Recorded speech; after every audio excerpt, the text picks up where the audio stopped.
Savez-vous qu'il existe différentes positions d'accouchement? L'accouchement est l'action de mettre un enfant au monde. Il existe deux types d'accouchement. L'accouchement par voie basse et l'accouchement par opération césarienne. Dans le cadre de l'accouchement par voie basse, la femme enceinte pourra adopter diverses positions.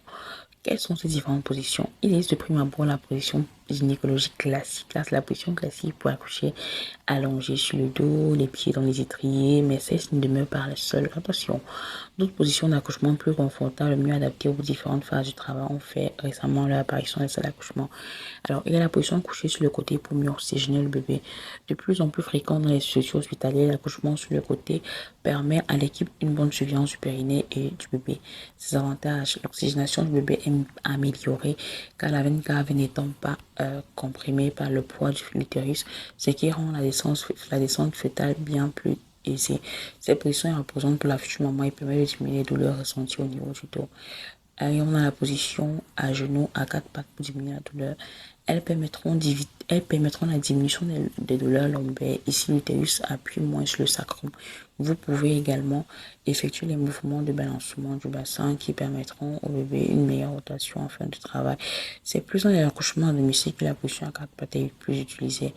À domicile, les femmes se sentent plus libres et peuvent peut-être moins complexer de mettre en application cette posture. On a la position d'accouchement, on a la position assise ou accroupie pour ouvrir le bassin. La position accroupie durant l'accouchement aide à l'ouverture du bassin, donnant plus d'espace au bébé et favorisant sa rotation. Attention, cette position accroupie longtemps peut cependant devenir fatigante car il nécessite l'usage d'une grande force musculaire. La position assise, quant à elle, permet de diminuer les douleurs dorsales et de profiter davantage de la gravité qu'allongée. Voilà. La future maman pourrait être assise et penchée vers l'avant ou assise sur un ballon d'accouchement ou bien assise à califourchon sur une chaise avec un oreiller entre le ventre et le dossier. Les choix ne manquent pas. On a également la position debout pour faciliter la descente du bébé. La position debout renforce la contraction sans accroître la douleur.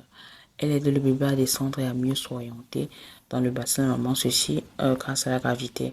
C'est une position qui demande en outre une grande force musculaire. Attention. On a la position d'accouchement sur le dos, les avantages. C'est une position qui rend possible une surveillance non-stop du rythme cardiaque de votre bébé grâce au monitoring. Elle permet également la surveillance du périnée durant l'accouchement.